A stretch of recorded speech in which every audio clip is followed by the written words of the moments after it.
Welcome to another episode of Distorted Opinions. I'm again joined by Matt and Ted, and if you're watching the video version of the show, as you can probably tell, we're gearing up for Halloween this episode. We're excited to have another special guest joining us both this week and next week for our Halloween show, Faith Brodi. Faith is the owner of Brodi Effects, a special effects makeup company based out of Billerica, Massachusetts, and she's also a huge fan of Halloween. So today we're going to be talking about horror music in film and television. Faith, welcome to the show. We're really excited to have you here. Thank you for having me, everyone. I couldn't be more honored to be on an episode that is spooky related. Anytime. So, Faith, before we get into it, I know we're going to have a lot to talk about as far as today's show topic, but why don't we first find out a little bit more about you? I know you come from a musical family. What impact did music have on you growing up? What was your involvement with music? Music and the band scene in particular always felt like home. So my mother has been a lead singer in rock bands, 80s rock bands, since she was 16. And my father is a professional drummer and has been since he was 14. So from the moment I was born, my parents were in 2 or 3 bands. We have a little band room in our home. So I spent most of my time either in the band room or the room next door, surrounded by music, and a lot of role models and adults that I grew up with were musicians. So music has had a big impact on my life, and it was inevitable to avoid it at this point. Awesome. And amazing. Yeah, absolutely. And we'll talk a little bit more in the Halloween episode about some of what Faith does with the recording studio at her house to make music for an event that she puts on every year, because we want to spend more time on that. But I know Halloween, like we said, is one of, I'd hazard a guess, it's actually probably your favorite holiday. What is it about Halloween that you like so much? What draws you to Halloween? Well, the funny part about it for me is that I used to hate it. Believe it or not. Best reason to love it now. Exactly, that's my point. I used to be afraid of everything Halloween. I remember one garden shop in particular I couldn't even walk in because there was like a zombie bride hanging from the rafters, and I was terrified. But something snapped in me around 7th grade when my mother threw me into a haunted house to participate in. She said, "Listen, you got to get over this. Come on." And she tossed me in there, and I just felt a weight lifted off my shoulders, and something clicked, and I went, yes, I want to terrorize people. And I developed a love for Halloween and effects makeup artistry ever since. So I think it's the initial fear of it to propel me forward into such a love for it. And I've learned from my fears what scares other people, and also the fun parts of Halloween. I'm not all spooky, but I don't know, something clicked and I fell in love with it. Awesome. So presumably, given that, you've probably seen also a lot of horror films and seen a lot of, I don't know if horror is really a genre for television, but a lot of scary television shows, or maybe they have underlying horror themes. So today we're going to be spending a lot of time talking about that topic in particular. And I'm going to preface this by saying that if you're new to the show, I've mentioned this in previous episodes, I have not seen a lot of movies. So as far as the movie you need portion to catch of up, honestly. I know. What are you waiting for? More time, believe it or not. We're in quarantine. We should have more time. Right after this episode, go watch multiple horror films. I will have to do that. I am. American Pie is not horror, though. So Faith, because this goes back to a previous show, so it came out in another show that I have not seen American Pie, any of them. I only know the horrible band camp joke, which I heard for the vast majority of my college life. Every time I said I was going to band camp, somebody'd be like, "That one time at band camp," and I'd be like, "Yeah, okay." I haven't seen it, but thanks. Matt, on the other hand, owns every sequel to the movie. He's got the entire series on DVD, and then proceeded to take out all of the DVDs from his collection and throw them all down. So I have not seen a lot of movies. I think when I was looking at the list that you had come up with, there was only one on the list that I had actually seen, And so maybe we can start with that. But Are you sure you want to admit that? I mean, this is very public. this isn't news to anybody. My coworkers, for the most part, all know this, and they think it's hilarious and weird that I haven't seen a lot of movies given what it is I do for work. But I do watch a lot of TV shows, and so I can talk at length about TV shows, particularly older TV shows.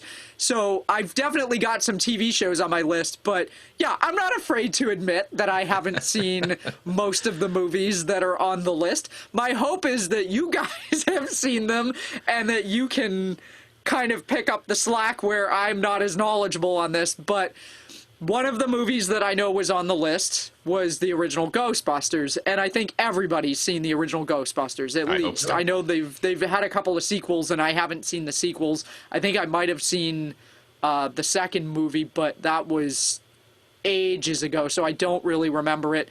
And the only thing I really remember about the first movie is the giant Stay Puft Marshmallow Man that takes over the city. So why don't we start with Ghostbusters, because I know that's one that I can kind of speak to. Strange in the neighborhood. We gotta call Ghostbusters. So, you know, as Matt has just demonstrated, the Ghostbusters theme is one that it's very recognizable. I think everybody knows it. Whether or not it is a good theme song, I think is subjective. It's definitely it's catchy. It's definitely, when did that movie come out? Was it the late 80s, early 90s, or was it? I believe it was earlier. The 89, I think. It's, yeah, the theme song has definitely got that kind of a vibe to it. So you get the 80s vibe for sure. Again, whether or not you think it's a good song, a good theme song or a bad theme song, subjective, but it's recognizable. It's definitely for clarification, the original Ghostbusters came out in 84. Yes. Ghostbusters wow. 2 was 89. Wow, okay. That's earlier than I thought it was. So definitely an 80s vibe to that theme song. But, you know, I know you guys have seen some other movies that I have not necessarily seen. So, you know, we can kind of move on to some of the other movies that you might want to talk about, unless anybody wants to add anything to Ghostbusters. I think Ghostbusters is just an obvious, you know. Well, I will say. Would like to. Go ahead. I'll let you jump in. I didn't mean to step on your toes. I would like to add, although people do seem to think that there's either you can think good or bad of the Ghostbusters theme, I think even if it's bad, it's good. You know, I think as it ages, it almost gets better because the synth and the tones used within the music is very true to its time. And if anything, nostalgia plays a factor into it. So even if it's bad, I don't believe I'm speaking, hopefully not on behalf of all the people who don't like it, but it adds a sense of nostalgia. And even if it's bad, it's not like an, oh God, this is terribly made. It's like a, oh, this is cheesy. But I'd like to think that adds a dash of fun to it. So So absolutely. To give a little trivia, obviously in the 80s too, you know, the popularity of cartoons being inspired by movies out there, there happened to be 2 Ghostbusters animated series at the time. One of them was called Ghostbusters, which was an actual animated series to the 70s show called The Ghostbusters. And then what happened was, obviously, you know, we were introduced to Ghostbusters, Dan Aykroyd, Bill Murray, et cetera, et cetera, et cetera. And, you know, the driving force of that was, hey, let's get an animated series out, but we can't use Ghostbusters. So they came out with The Real Ghostbusters, which is almost kind of like a little bit of a dagger to the side for the other previous series, which I would take into consideration, just because they had to say, hey, this is The Real Ghostbusters. Like, that other Ghostbusters is a joke. It's probably some legal thing that they had to do that for, honestly, to get around copyrights and whatnot. But if anyone is curious as to figuring out, or if they want to see maybe on YouTube, or maybe ordering, you know, the series online through like Amazon or anything like that, The animated series that's related to the movie Ghostbusters is called The Real Ghostbusters. So just want to throw that in there. I had totally forgotten about that. If you're in New York City, you can go to the fire station where they filmed Ghostbusters headquarters. The exterior. Yep. I've been. They have the Ghostbusters logo in a fire department design spray painted on the sidewalk right in front of the building. Huh. And it's an active fire station. Oh, wow. I didn't know that either. Yep. So if you're in New York City, you can visit that place. Wow. So all kinds of fun facts about Ghostbusters that I did not expect to learn today. I had no idea that it was actually an active fire station. That's pretty cool. I guess I just assumed that it was a Hollywood set, as is the case with really filmed so in many New York. Things. Yep. Okay. And they're coming out with a third one. No, I am not referencing the all-female cast. Although I give them high credit, that was a unique idea. I don't think it really got the popularity that it needed, especially for those hardcore fans that were looking forward to another Ghostbusters. Obviously, it tanked. I'm not saying that from a personal side. I'm saying that from a review side. So I think, Dan Aykroyd was basically like, yeah, we need to figure this out. Bill Murray was at first saying, I think he's quoted one time saying, who wants to watch, old guys go chasing ghosts? But the fan base really called for it. I would. So I think it's confirmed that, right now they are looking at an official Ghostbusters 3. Interesting. Interesting, yeah. Okay, cool. Well, so I think we've touched on Ghostbusters, and I know there's a whole lot of other movies there. So one that I'll kind of move ahead to because there's kind of a tie-in to a previous episode here. And Faith, I don't know if you know this. So also I should mention Faith and I work together, so that's how we know each other. But if you watched the episode that we had Paul Labrego on where we talked about the Seattle grunge scene and wow, holy cow, I'm just going to come right out and say usually I try to hide it and not acknowledge it, but I can see that my camera is having serious issues if you're watching the video version of this. I apologize. Something strange. Yeah, I think my camera is being haunted today because it's worse than usual. Camera repair. So I'm just going to acknowledge it that my camera is being haunted today, and I try to hide it when that happens, but it is worse than usual. So my apologies if you're watching the video version of the show. Yeah, it does. It looks like Slimer. It's like green glitches. I ain't afraid of no glitch. I don't like glitches. I'm not afraid of them, but I don't like them. So Paul Abrego was on our episode about the Seattle grunge scene, and so a little fun fact about another movie that I know is on the list here, Jaws, the original Jaws. I think there have been also some sequels to the original Jaws as well. Paul was actually an extra in that movie as a kid. And so I can't tell you what scene it is. I'd have to ask him, but you see him, and I think he's with, I don't know if he was with his grandparents in it or if they just brought him down and then he's with some actors. But yeah, so a little tie-in. Paul was in Jaws, and Jaws is another movie that we have on the list. And again, I'll go ahead and admit it and maybe embarrass myself in the process, but what are we going to do, Michaela? I have not seen the entire film Jaws. I've seen bits and pieces. I'm obviously familiar enough with it that I know the theme song. It's a very recognizable theme song, and I think maybe this is a good movie to also talk about the role that the music plays in the movie for setting a tone, because if you know the theme song from Jaws, it starts out at kind of a slow pace, and then I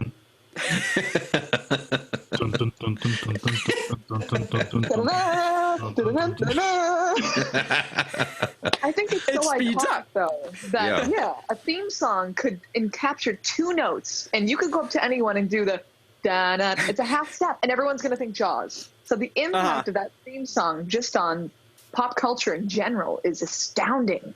Right. They copyrighted those 2 notes. They said, nope, that's Jaws. Right. It's pretty impressive. Yeah, as you said, it's only 2 notes, but it gained so much traction. And I mean, as you said, pop culture reference for sure, because that movie came out in, I believe it was 78, according to the notes we have. And so, you know, all these years later, you know, any reference for basically any age group would be able to understand what that means. And, you know, something's coming for you. For those that are into craft beers, what also is unique about Jaws is that obviously it was, you know, it's filmed based in, you know, obviously New England, but Narragansett. So for a while, Narragansett was one of the, I want to say an official sponsor, but it was one of the beers that, you know, was shown in the movie. Product placement. Not that long ago, Narragansett came out with they started actually producing replica cans from the movie. So the logo and the design from that era in the film, they released their Narragansett beer with that particular logo as an ode to Jaws. I think it was 2018 for the, what was it? I think it was for 40 years. Yeah, it was like the 40th. Yeah, 40th anniversary or something like that. So, and it literally on the can it says, you know, this is a replica from the movie Jaws. Oh, you may have recognized this can before, which was featured in the movie Jaws. Which I thought I had the can somewhere, but maybe next time. Maybe we can post that as a social media post. If you find it, we'll post a little picture. If we talk about Jaws again, I'll try to make sure I have maybe a Jaws, like a Narragansett beer. Just crack it open. and speaking of which, can we just take a moment to talk about, if you're not watching the video version of the show, Matt has very carefully placed some action figures here from, we're not talking video games today, but from Resident Evil, correct? Yes. Yep. Yes. We got Crimson Head and we have a Tyrant. It's also Football Sunday, so that's Patriots. right. So Matt's sporting. And I'm going to say the Tyrant looks like he's just like saying, "Hey guys," hand up in the corner, like just looks like he's waving at the camera. It kind of takes away from like the horror thing, because that's true. It looks like he's just waving, saying hi. So hey, he's got a big smile too. He does. Stunning pearly whites. He's got a little bit of an affected hand, but hey, that's not going to stop him from joining the show.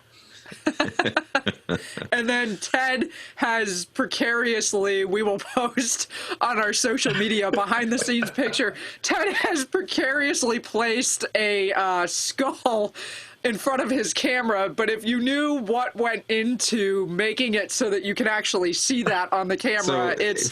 For the video, I'm using a laptop, and I don't have a stand that would be tall enough or be able to nicely position said skull that I'm using here. So I stacked a number of items to get this perfect placement for it to be right in the corner of my screen. So we'll probably post that one later. Yeah, we'll share a picture of that too. Ted is also wearing a Alice Cooper and Rob Zombie Halloween T-shirt for those that are also watching as well. That's right. Yeah, it's right. The show from 2010. If you're not watching the video version of the show, I would highly recommend that at some point you come check out even part of it on either YouTube or our Facebook page, because we've brought the Halloween to this episode, and we haven't even talked about what Faith's got going on at her location, which, if you're watching this, that picture behind her, she actually drew that. So that picture for the audio listeners is basically the clown from It, and the Pennywise main character in the yellow raincoat with the red balloon, and it's from a distance, but it looks fantastic. Yes. Thank you. It's hard to see from the distance, but what I've done is he's actually placed on his lap like a ventriloquist dummy, and I did make the incisions on the side of the mouth, so it's as if Pennywise is puppeting Georgie. And so if you go and see the movie, you can kind of see how Pennywise does manipulate George to scare his older brother, Bill. So I figured it'd be a fun little twist to make him a ventriloquist dummy, because I do like ventriloquist dummies. So That's awesome. Every time I think of ventriloquist dummies, I always think of the novel series Goosebumps. Oh, Yeah, yes. Living dummy. I remember that. wow. I owned every single Goosebumps book in the series. And then when I moved out of my parents' house, all were donated, so I don't have them anymore. Oh no. I know. Oh, that's a travesty. I Yep. remember reading those. I didn't own them. I actually checked them out from the library, but I remember reading them, and Gotta get that Scholastic, That's weekly book orders. I mean, for whenever that right. was. Yep, absolutely. Yeah, no, Goosebumps, and that's a whole other, we don't have book series as part of today's topic, but that's a whole other thing that could fit into a Halloween theme.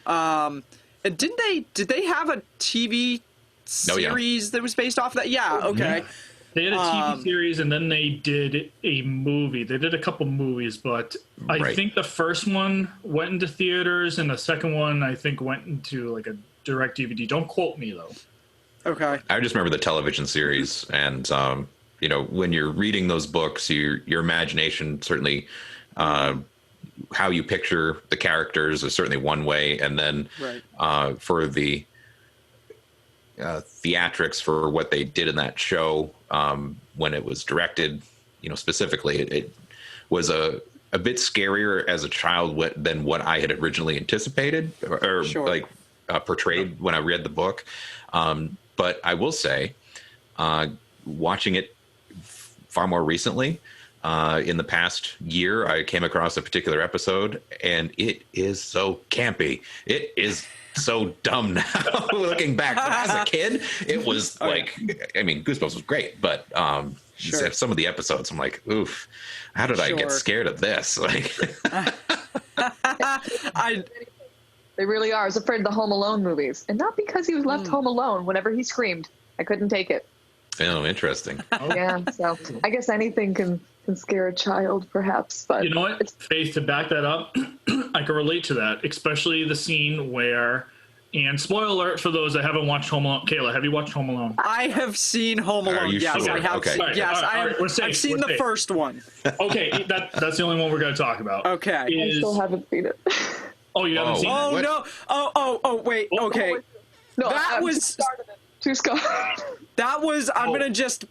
We're probably dating the three of us, Matt, Ted, and I, because I don't think Faith was around when that movie came out. What year was that movie? That was in the early '90s. Just barely missed it. Yeah. Okay. So All right, we never might mind. possibly be talking about some things that Faith may not be familiar with. So Faith, are you familiar with the Goosebumps series? Yes. So Okay. fortunately, I did do my research and delve in a bit. So I might be able to catch up a little bit. Okay. Home Well, Alone no, came we- out in 1990. No, it's about 9 years Yeah. too early for me. Sorry, Okay. the real spook factor of it all. Just us boomers on the podcast, getting these whippersnappers in as guests. Here you are. back to my day. Goosebumps was it? Goosebumps was the scare factor. Goosebumps made me get my pants. That and Are You Afraid of man. the Dark? Ha ha. There in the early 2000s. It just wasn't out in the early 2000s. So now that we've pulled Faith into the kind of embarrassment that you guys expect from me over the fact that I haven't seen some of these movies, and we've now found a movie that doesn't even have anything to do with Halloween, but Faith hasn't seen. This is a successful podcast. I'm telling you, we're having a good time here. We are having a good time, but isn't that what it's all about, is having a right. good time? I mean, who wants to listen to people who are miserable and like, oh, this sucks? Exactly. So my favorite movie is Turtles, and I think it's great. All right, next topic. I don't like Barbies. Next topic. Applesauce, yum. Next topic. Oh shoot. Well, This back in here. okay. So I don't. This is what we do in every episode. Everyone that's listening, it's like we have a subject, and then for some reason we get like derailed in all different areas. And you wonder why some of our previous episodes have been almost 2 hours long, although not all of those got derailed, but yeah, no, it's kind of hard sometimes because we do veer off. So that being said, I don't know if we want to complete what Matt's thought was on Home Alone, or if we want to steer it back into some more Halloween themed. We'll talk about we'll talk about Home Alone in another episode or whatnot. Okay. I'm sure our fans will go ahead and at some point maybe message us or leave us a voicemail. And say, hey, we ever got to get back to, Home Alone. So I promise you guys out there, anyone listening, we will touch base back on Home Alone. But we do have an episode planned for the holidays, so right. I'm sure that will come up around that time, quite possibly. It will. All right, so then let's veer back on the topic here. So, although the Goosebumps topic was not totally unrelated, and again, I have some show stuff that we'll get to, so we'll come back around to TV shows in a little bit here. But I know, so we talked about Jaws. Do you guys have anything else you want to add about Jaws, or do we want to move on to some of the other movies that are on the list potentially? I'm good with Jaws for right now. What else you got? All right, so why don't we, Faith, I'm going to let you kind of maybe pick a movie that you want to talk about, because I think we've hit the extent of my knowledge of the movies on the list that you would come up with. I know you have Nightmare on Elm Street, Friday the 13th. Psycho is one that I'm familiar with, but I haven't seen. The only scene that I'm really familiar with that's the one with the shower scene, right? It is, and that's okay. I think the theme I was going to touch on. So let's hop into Psycho, since it's already sure. Psycho, in a way, is similar to Jaws, in where it's a very distinct noise that happens in intervals that is easily recognizable. It's two, once again, like Jaws, it's a half step, I believe, of two notes side by side. So I believe it's an so that's a E. That's an E. So it's an E, and then I believe it's a D sharp that's right next to each other. That just so and the clashing sound is certainly jarring to the ears. It is, and just the ability to recognize just if you do that in public, which first of all I would probably advise against it, but if do it in a public restaurant, you'll be perfect. Oh yeah, give me waitress. Especially right now. My point, exactly. And if you do that noise, most likely it is a reflex that everyone will do this because they have the knife in their hand. So it's amazing in how it influences that. The second you hear dun, dun, everyone just picks up their knife and goes, I'm going to stab someone in the shower. But that theme is very recognizable and adds a reflex to quite literally your arm and your brain. Even if you haven't seen it, you're aware of the famous shower scene. Mm-hmm. Yep. So, although not an in-depth song, I'd like to think, unless you maybe listen to it the whole way through, that theme is still something simplistic, but has a huge impact. Mm-hmm. But there are more complex themes within horror movies and Halloween movies. If you bump to, Halloween itself, or maybe Friday the 13th, even a not so popular one is Dead Silence. It's actually my ringtone on my phone. It has been for 3 years. Ooh, but that theme is a lot more in depth. Anybody familiar with Dead Silence? I know it's kind of... Yep. I love Dead Silence. Dead Silence was one of those movies back in college, where, so for a while back in college, I would go ahead and watch a movie a week. It was all random. And I remember watching Dead Silence, and of course I'm by myself. And I go the last night, the last showing. So it's like 10 o'clock, 10:30 maybe.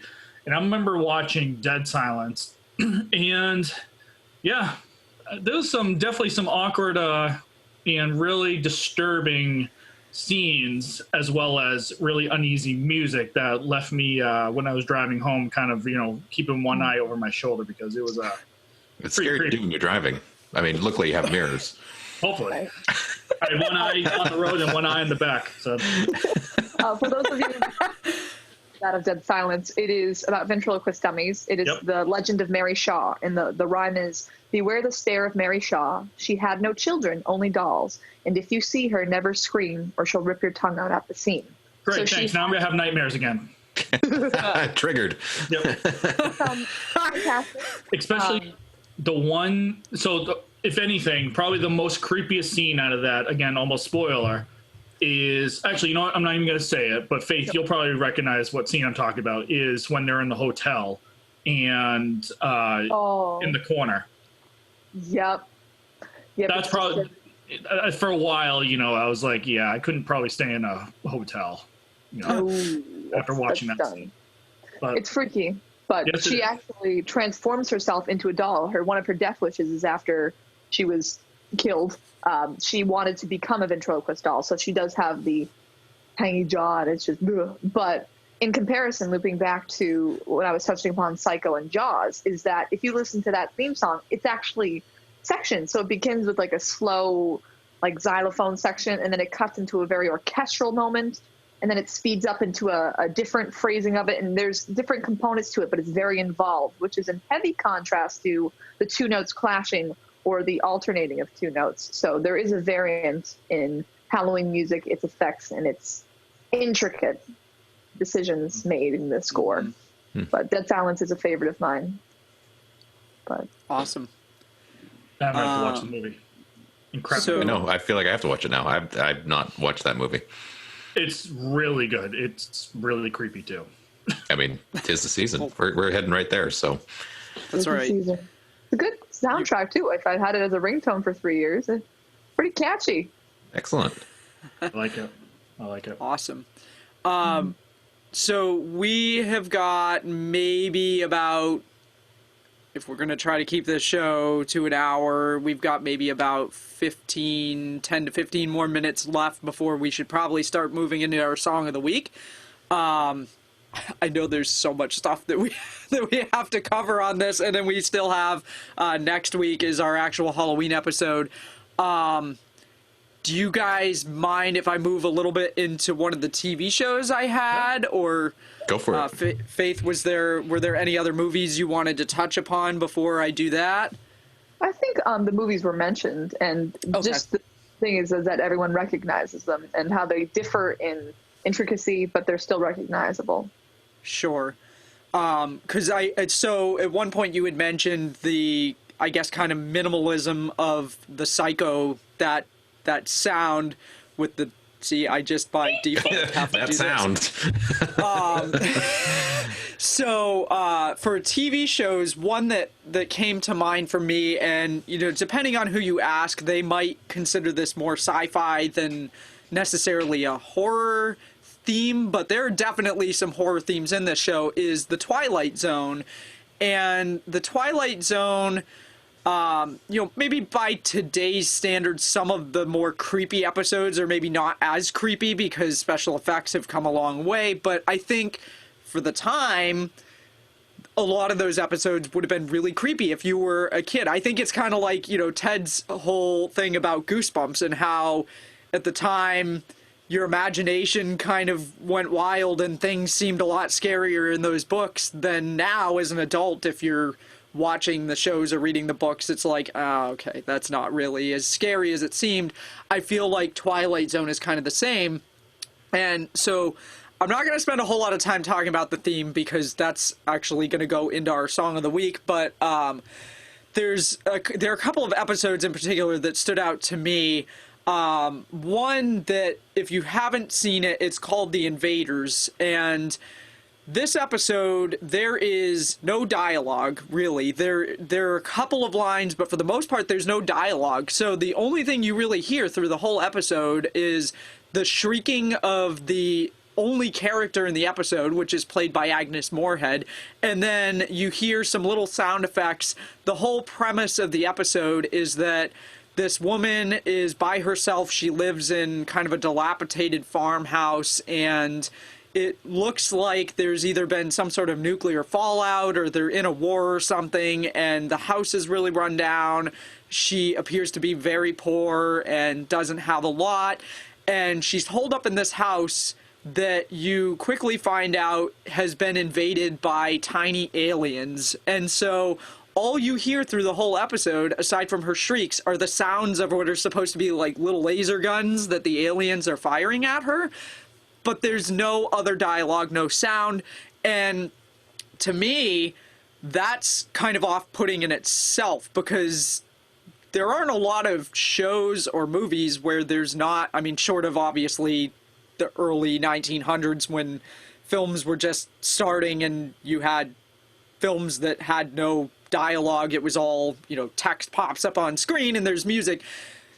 In an era where there's more dialogue in a show or movie, I think this is probably a memorable episode, at least for me, largely because of the lack of any sort of sound in the episode. And eventually what you find out, and spoiler alert if you haven't seen this show, which is probably even older than most of the movies that we've talked about so far, it turns out that the only line you hear is, it's off screen, you don't see the character, but it's supposed to be one of the aliens in the spaceship telling the other aliens that it turns out that they have come to this planet where it's giant superhumans that are undefeatable, and we can't defeat these aliens on this planet. And then you see a shot of the text on the spaceship and it reads something like US Air Force Spaceship number 1 or something, and you suddenly realize that the aliens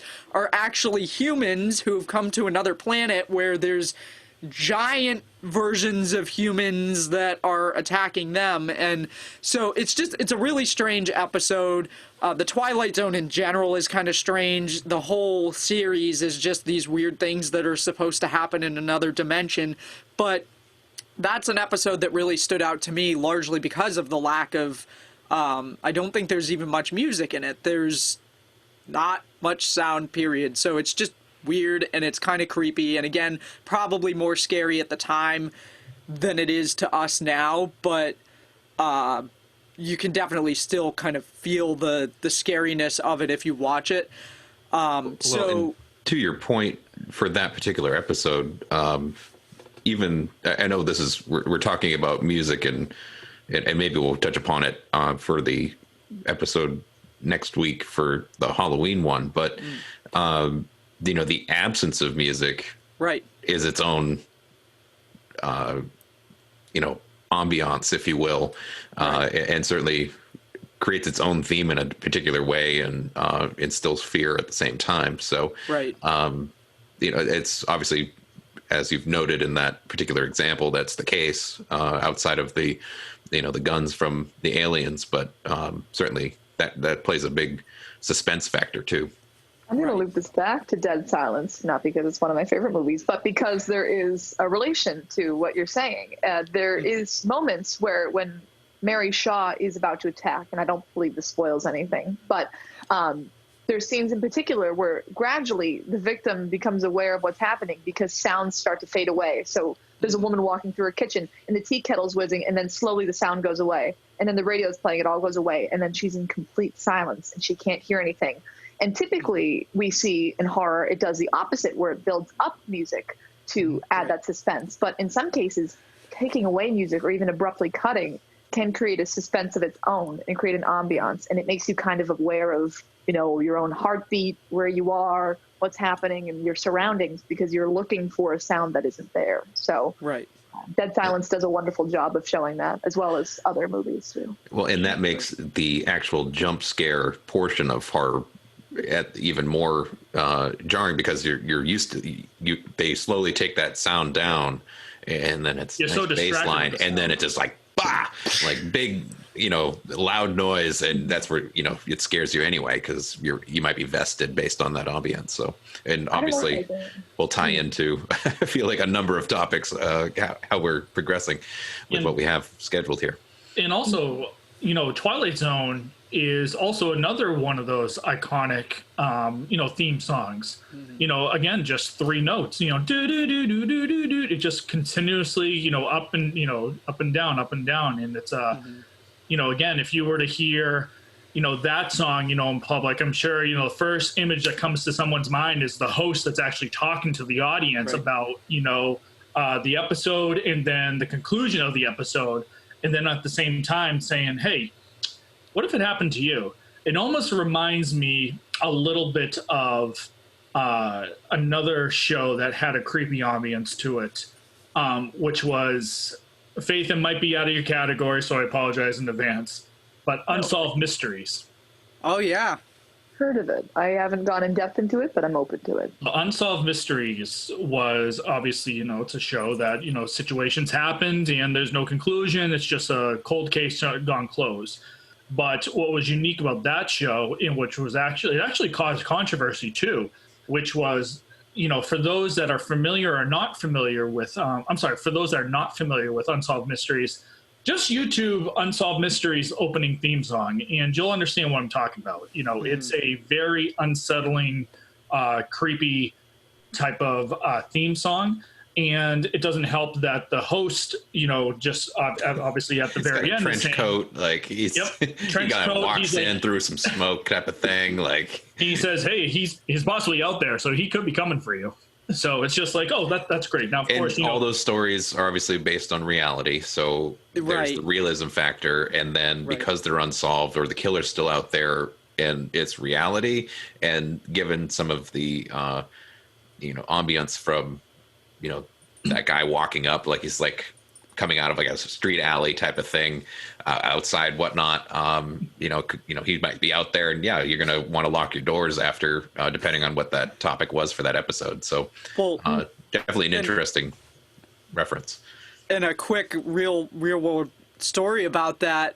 So I've mentioned before that I used to go visit my grandparents during the summer, and my grandmother and my aunt used to watch that show in the evening, and I was a kid at the time, and I used to, when I would stay, I used to sleep in the basement, which was where they had like a pull-out couch, and I remember being really freaked out after watching an episode of that show at like 9 o'clock at night, and I was maybe 6 years old, 7 years old, and then trying to sleep afterwards. Like, I don't think I actually got any sleep that night because I was freaked out that maybe somebody was going to come in through the window or through the door or something, and I that is the one thing that I really remember about that. But yeah, it is absolutely, the theme song is another one of those very recognizable, and the fact that it's not fictional, it's real life. Yep. Yeah, no, good call on that, Matt. I hadn't even thought about that. It's been forever since I've even thought about Unsolved Mysteries. So that's kind of, I had some other examples from Twilight Zone, but I'm going to skip them because they're not as tied into the music portion of it. But one other show that, again, not really horror, but definitely has an underlying Halloween theme is The Munsters, which, if you've never seen The Munsters, is you've got a Frankenstein character, you've got... I don't even need to go look up music for any of this, because Matt's just going to cover all these songs for me. I don't have to worry about copyright issues, hopefully. But The Munsters is a vampire, Frankenstein's wife, so it's definitely Halloween themed. I don't think you could say it's horror. It's actually, I think, meant to be more comedy, but it's got a very recognizable theme song, and if you haven't heard the theme song from The Munsters, but you're familiar with Fall Out Boy, and you've ever heard their song Uma Thurman, you've actually heard the theme song from The Munsters because they sampled it in that song. Yep.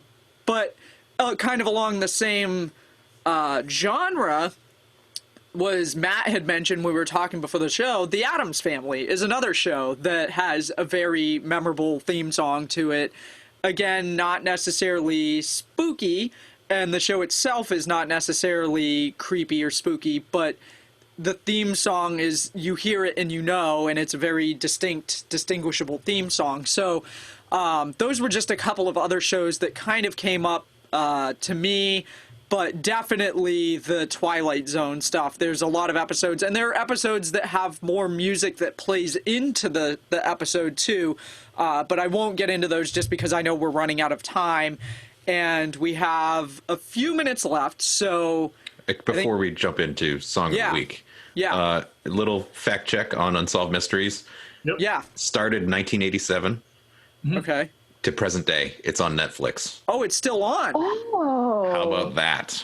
Like Wow. like it's still going on, or was it like closed? According to the very reliable Wikipedia, there are 15 seasons, 580 episodes, and after a brief hiatus, was picked up by Spike TV, and at this point, on January 18th, 2019, Netflix picked up a reboot of the series, and it premiered on July 1st, 2020. Wow. Oh, wow. Okay. Ooh. So Interesting. FYI, I'm not sure what it looks like now. Obviously, we're I was gonna say. the show when we saw it back in the 90s, but it's still a thing and still going. So Netflix. I wonder if the theme song's the same. I don't know. It's like maybe a variation on the original or something. Yeah, I mean, honestly, there's always going to be unsolved crime, so that's a show that can just go on and on and on and on.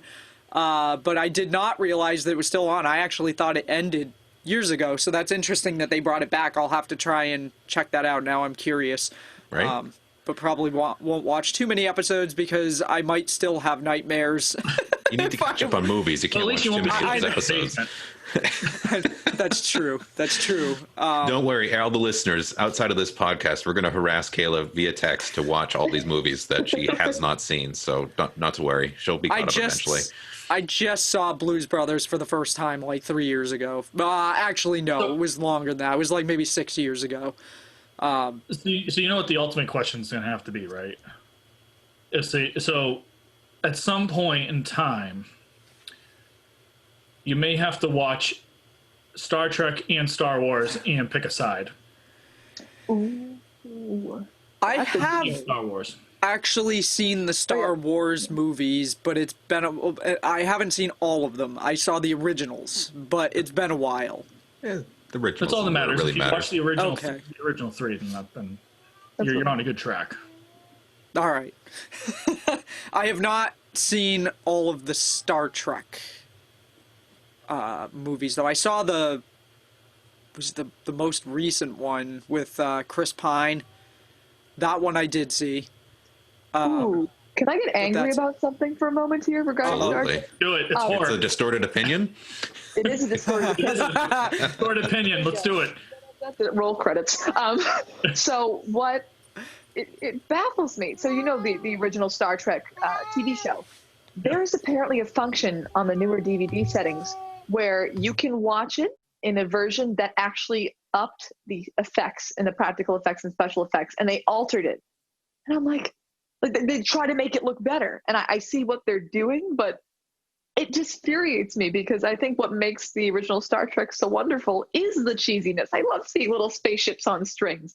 Why you got to go and make it look professional? Oh. Don't do that.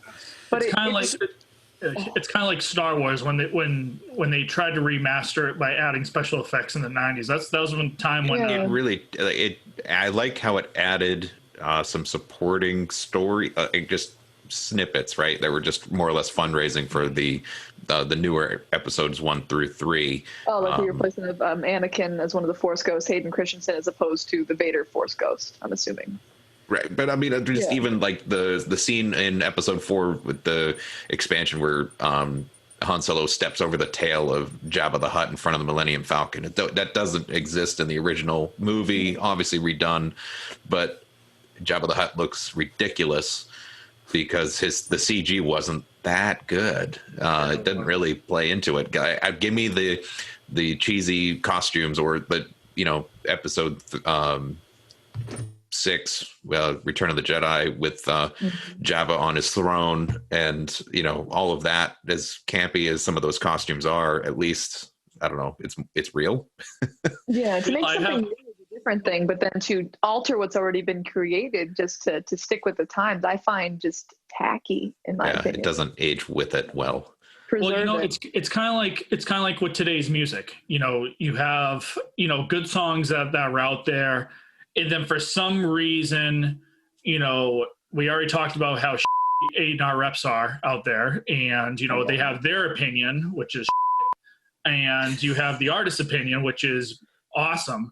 That the artist has no choice but to go ahead and revamp some of the original songs, and it sounds like and whatnot. So when you listen to some of these like unreleased tunes that these bands come out with, especially right before they debut their album, some of the stuff is pretty friggin' amazing. It's just really unfortunate that today's music society, it has to be judged and pretty much directed to a commercial success in order to even get airplay. And I think that's what's wrong with today's music today, is because it's so uniform, it's so like the same, 4 chords, quote unquote, watered down. Exactly. From the Britney Spears. I hate to say it, Britney Spears. There are released tapes of when she used to sing when she was younger, and they insisted on her having the baby voice, not to stray away from our spooky topic here, but she actually didn't have the baby voice originally, but they knew it was marketable, and so they insisted she do the thing kind of thing, So originally her voice was fine, and she just sounded like a singer, a pretty decent one, might I add. I mean, she's no glorious singer in my opinion, but it's all marketing, and they feel the need to alter. But they altered the original Star Trek, and it threw me through a loop. But that's the real horror of it all. That's a shame. Kayla, I do have all the Star Wars in case you're curious. I do too. Okay. And Good to know. We'll have to have a Star Wars day. Yeah, Team Star Wars. We'll have to make that happen for Kayla. Sounds like a plan. So we have veered off a little bit again. It's fine. So Song of the now, week time? now might be a time to do song of the week. Matt, if you want to go ahead and start with that. All right, so my pick of the week is Slipknot debut album, Excellent. first album, song "Wait and Bleed." Oh yeah, nice. Wait and Bleed. This is what got me into Slipknot. I think, and don't quote me and whatnot, I could have sworn I was watching Scream, and then I heard Wait and Bleed, and I was just like, who the hell? It was the Scream 3 album, I believe. Yep. Okay, then that's what it is. I am verifying that in my playlist here, because I definitely have that album. While you're verifying that and whatnot, I heard this out. I heard the song, and it was probably the first song I ever had goosebumps. And it was more like I'm excited, but I was like, wow, this is. I'm not even sure if I can ever listen to this again. And because again, that was my introduction to the metal at that time. And at some point, Faith, kind of like what you said, something just snaps. And I was like, you know what? I'm going to buy the album. Bought the album. The movie soundtrack, by the way, and it is loaded with great songs. Great. So, "Wait and Bleed" was the second track on that particular soundtrack. System of a Down had "Spiders" on it. Godsmack had "Time Bomb." Cold Chamber had Tyler's song. Ooh, Cold Chamber. Seven Dust had "Fall." Dope, Incubus, Fuel, Powerman 5000, Stained, Creed, back when that was popular. But I mean, in general, that whole movie and the soundtrack for it was excellent. So definitely, and Slipknot's just from that era is fantastic too. So great pick. I 100% approve. I knew you would. So yeah, that would have to. That's my first pick. That's gonna be my pick and whatnot. Again, being introduced to Slipknot, it starts off, with some singing, and then right when it breaks right into that whole thrash metal, it was just it made me jump out of my seat the first time. Of course, I was just a kid at that time, so listening to it. Slipknot, Wait and Bleed, debut album. I believe it came out in '96. But again, Scream 3 was 2000. Well, right, but album. Hold on. Anyway, Okay. you look it up. Yep. I'm gonna look it up. I'm gonna jump right in. I went back and forth between a Devil Driver song and a Behemoth song, but where we're talking about 99. a lot Sorry. of 99. 99. There it is. Ambiance and kind of instilling the general fear or just a feeling in particular from listening to a song. I'm going to go with Behemoth from the Evangelion album from 2009 titled Lucifer. It is really dark. It has like the guitar, just the plucking of the chords, like very slow. Just feels like you're going into Satan's lair. It's so dark and heavy and slow, and really stands out to me as one of the neatest atmospheric metal song, especially from that album. I mean, I like Behemoth in general, but that one in particular stands out to me as a great tune. And that's definitely my pick for this week, given the topics that we've discussed. My other pick would have been Monsters of the Deep, but more so because Monsters was in the title. But check that one out too. That was another good one. So I'm not sure if Faith, that sounds like you already have your pick. I do. So I had to choose. I was going to say the Dead Silence theme song, but I think I've beat that to death. So I'm going to choose one that is a little more comedic. I would like to pick the Banana Boat song, the Deo from Beetlejuice by Harry Belafonte. Oh, yes. They're like, come on. So the reason I chose this is not necessarily, I do like the song itself, but the scene attached to it is hysterical in particular. If you have yet to see Beetlejuice, it is people around a dinner table who are kind of stuck up and kind of snooty, and there's a possession that takes over them that causes them to start dancing and singing to this song. And what makes it so glorious is in this upbeat song, they're dancing and going nuts, but their faces are horror because they can't control what they're doing. So they're having a blast going. So it's just every time I hear that song, it just brings a smile to my face. And so it's a pleasurable song on its own, but the scene attached to it from Beetlejuice is just hysterical. You will never be able to look at a shrimp cocktail the same after watching it. That's such a good reference too. There's so many good movies. I'm sure our listeners will let us know all the things that we miss, because obviously we only barely even scratched the surface on all the definitely good shows, the movies that are out there, Beetlejuice especially, like absolutely. But Kayla, what do you have for your song for this week? Well, it should be no surprise. So my song, I've gone with the Twilight Zone theme, which we talked about a little bit when we discussed Twilight Zone a little while ago. As Matt mentioned, it's 3 notes, but you also have some strings, a little bit of French horn, some bongos, but there's a lot of aggressive hits and dissonance, and I think it's a representation of the terror of being stuck in a living nightmare.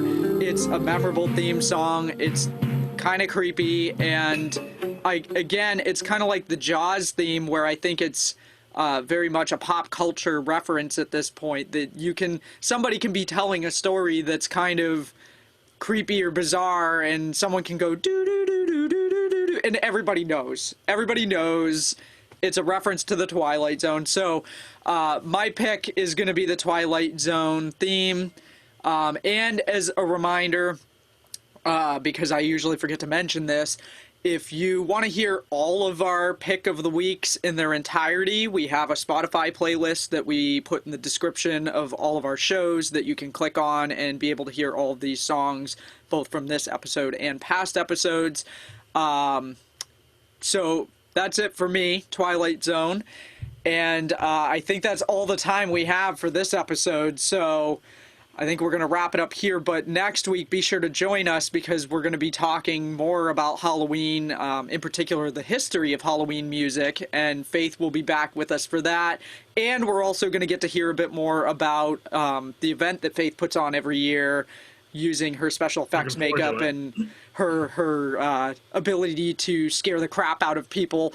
And so it's going to be another good show. So be sure to join us. But if you have a music-related topic that you think we should talk about on the show, or if you think you might want to be a guest at some point, feel free to reach out to us. You can either leave us a voicemail message on our Anchor page at anchor.fm/distortedopinions, or you can send us an email at distortedopinionshow@gmail.com. You can also contact us on any of our social media platforms. If you head over to the Anchor page, there's links to our Instagram, our YouTube, and our Facebook. Plus, you can see all the platforms we're available on. And then there are also some that are not listed on Anchor, like we recently got added to TuneIn Radio and iHeart Podcasts. And we're getting added to more platforms pretty often. So whatever your favorite platform is, just search for Distorted Opinions. You'll probably find us on there. And with that, thank you everybody for tuning in, and join us next week for more Halloween music talk. Thanks for watching. And thanks, Faith, for joining us. It was great to have you for this week. Thank you for having me. It was amazing. It was This is a fun week, and I'm looking forward to next week. Excellent. Awesome. Fun. This was a great podcast, guys. This was a great episode. Thanks, Matt. Did I talk about applesauce before? Yes. Okay. Do you like Barbies? Oh, yeah. I do like Barbies, too. No, now you do. All right. Anyway. Oh, You didn't before. I like Barbies when they're naked. Gross. Well, this just got creepy again. Thanks for tuning in, everybody. We'll see you next week.